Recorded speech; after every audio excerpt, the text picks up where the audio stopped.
श्री स्वामी समर्थ. प्रिय भक्तांनो, आज आपण पाहणार आहोत अक्कलकोट येथे भक्तास विठ्ठलाचे दर्शन ही स्वामी चरित्रामधील एक पवित्र कथा. भक्तांनो, स्वामी चरित्रामधील अशा कथा ऐकल्याने स्वामींचे आशीर्वाद मिळतात, जीवनाचे कल्याण होते.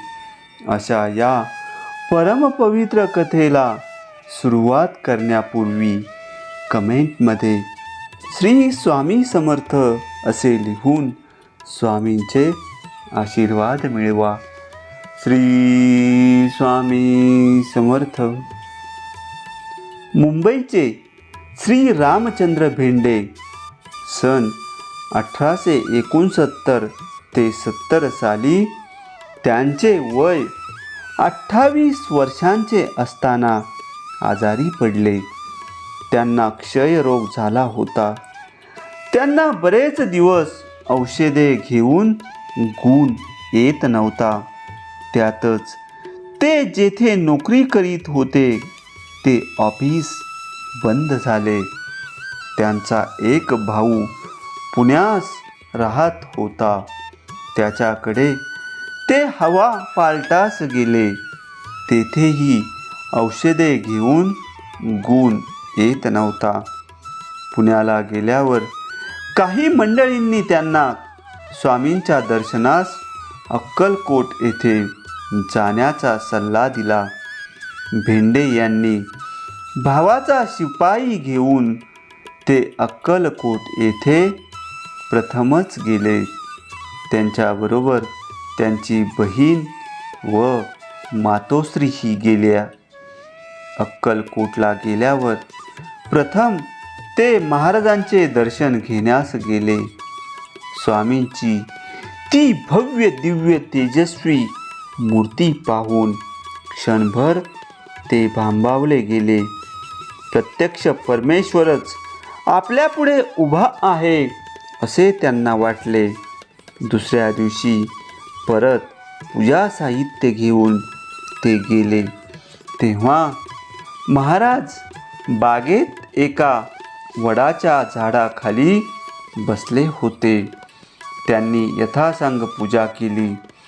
दक्षिणा, नारळ, फळे पुढे ठेवून साष्टांग नमस्कार केला. तेव्हा त्यांना आपले कुलदैवत शंकराचेच दर्शन होत आहे असे क्षणभर वाटले. इतक्यात महाराजांनी त्यांना हाक मारली व म्हणाले, "अरे इकडे ये."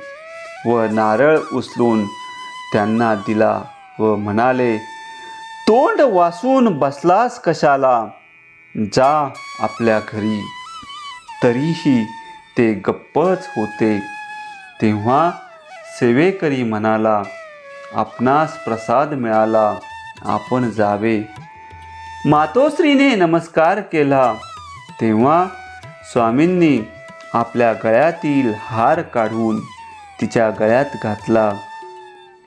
परत घरी आल्यावर त्यांना वाटले की मुंबईहून वारंवार येथे येणे कठीण आहे.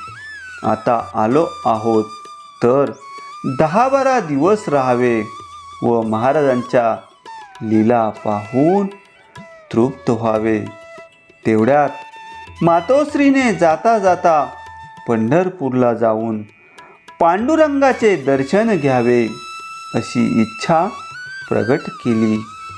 त्यात संध्याकाळी परत ती सर्वजण स्वामींचे दर्शन घ्यावे म्हणून मातोश्रींना घेऊन जेथे स्वामी होते तेथे गेले. स्वामी एका आंब्याच्या झाडाखाली कटीवर हात ठेवून उभे होते. मातोश्रींना घेऊन ते स्वामींच्या पुढे गेले. तेव्हा लगेच कमरेवर हात असलेल्या महाराजांनी पांडुरंगाचे दर्शन त्यांना दिले. त्यावेळी सर्वांनाच विठ्ठलाच्या रूपात महाराज दिसले. जमलेली सर्व मंडळी हा काय प्रकार म्हणून एकमेकांकडे पाहू लागली. तेव्हा भेंडेंनी सांगितले, आम्ही मुंबईस परत जाण्यापूर्वी विठ्ठलाच्या दर्शनास पंढरपूरला जाण्याचा विचार करीत होतो. आंतरसाक्षीत्वाने महाराजांनी आम्हाला इथेच दर्शन दिले. महाराजांनी आता आपण परतावे असेच सुचविले होते. याचा अर्थ कुठे जाऊ नका म्हणून सर्व कार्यक्रम रहित करून आम्ही मुंबईस परतलो. तेव्हा ऑफिसकडून परत नोकरीवर बोलविण्याचे पत्र आले होते. गेल्यावर त्यांची तब्येत पण सुधारली व ते लवकरच नोकरीवर जाऊ लागले. पांडुरंगाच्या दर्शनाने मातोश्री पण धन्य झाल्या. अशक्य ते शक्य करतात स्वामी, हेच खरे सत्य आहे. जाता संता शरण प्रत्यक्ष धावे नारायण. भक्तांनो, अशा प्रकारे स्वामी चरित्रामधील ही परमपवित्र कथा संपन्न झालेली आहे. पुढील पवित्र कथा ऐकण्यासाठी चॅनलला सबस्क्राईब करा. श्री स्वामी समर्थ.